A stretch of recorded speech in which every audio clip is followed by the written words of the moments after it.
श्री स्वामी समर्थ. नमस्कार स्वामी भक्त हो. 90 वर्षांनंतर रक्षाबंधनाला निर्माण होणार दुर्मिळ योगायोग. या 3 राशींचे नशीब पलटणार, मिळणार अपार पैसा आणि प्रसिद्धी. रक्षाबंधन हा भाऊ बहिणीचा सण दरवर्षी श्रावण महिन्यातील पौर्णिमेला साजरा केला जातो. यावर्षी 19 ऑगस्ट 2024 रोजी रक्षाबंधन सण साजरा होत आहे.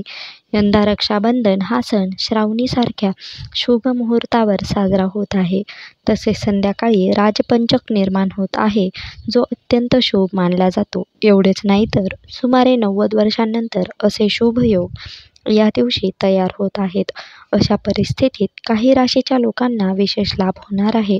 चला जाणून घेऊया रक्षाबंधनाच्या दिवशी कोणत्या राशींना लाभदायी ठरणार आहे. ज्योतिषशास्त्रानुसार 90 वर्षांनंतर रक्षाबंधनाच्या दिवशी सर्वार्थ सिद्धी योग, रवी योग, शोभन योग याच श्रावण नक्षत्र तयार होत आहे.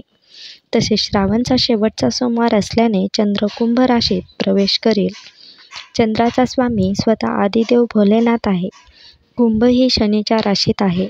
अशा स्थितीत या दिवशी काही राशींना भोलेनाथा आणि शिवदेवाची विशेष कृपा प्राप्त होईल. एवढेच नाही तर या दिवशी सिंह राशीमध्ये सूर्य, बुध आणि शुक्र यांचा युती तयार आहे. यामुळे शुक्रादित्य, बुधादित्य, लक्ष्मीनारायण योग, त्रिग्रही योग, शनी देखील कुंभ राशीत राहून शश राजयोग निर्माण करत आहे. मेष राशी. मेष राशीच्या लोकांसाठी रक्षाबंधनाचा दिवस खूप खास असणार आहे, कारण या राशीच्या 5व्या घरात बुध, शुक्र आणि सूर्य उपस्थित आहेत. शनी आणि चंद्र 11व्या भावात असतील. अशा स्थितीत या राशीच्या लोकांना संततीचा आनंद मिळेल. प्रत्येक क्षेत्रात यश मिळवण्याच्या अनेक संधी आहेत. करिअरच्या क्षेत्रातही तुम्हाला खूप यश मिळेल. शनिदेवाच्या कृपेने आयुष्यात फक्त सुखच येणार आहे.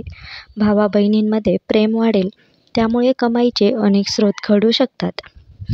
व्यवसायातही भरपूर फायदा होणार आहे. जर तुम्ही गुंतवणुकीचा विचार करत असाल तर या काळात तुम्हाला भरपूर नफा मिळणार आहे. समाजात मानसन्मान वाढेल, आरोग्य चांगले राहील. कुंभ राशी. या राशीच्या लोकांच्या आयुष्यात आनंदाचे आगमन होणार आहे. या राशीमध्ये बुध, सूर्य आणि शुक्र सप्तम भावात असतील. चढत्या अवस्थेत शश राजयोग तयार होत आहे. अशा स्थितीत या राशीच्या लोकांना भौतिक सुख मिळेल. रक्षाबंधनाच्या दिवशी तयार झालेला राजयोग या राशीच्या लोकांसाठी अपशकुन होऊ शकतो. प्रदीर्घ प्रलंबित कामासह प्रत्येक आव्हानातून सुटका होऊ शकते. ज्या कामासाठी तुम्ही खूप दिवस मेहनत करत होता त्या कामात आता तुम्हाला यश मिळेल. करिअरच्या क्षेत्रात तुम्हाला भरघोस यश तसेच पदोन्नती मिळू शकते. व्यवसायात दीर्घकाळ चाललेल्या तोट्यातून आराम मिळेल. पूर्ण भरपाईसह तुम्हाला अमाप संपत्ती मिळेल. तुम्हाला नवीन करार किंवा प्रकल्प मिळू शकतो. आरोग्यही चांगले राहील. अनेक दिवसांपासून सुरू असलेले आजारही बरे होताना दिसतील. धनुराशी.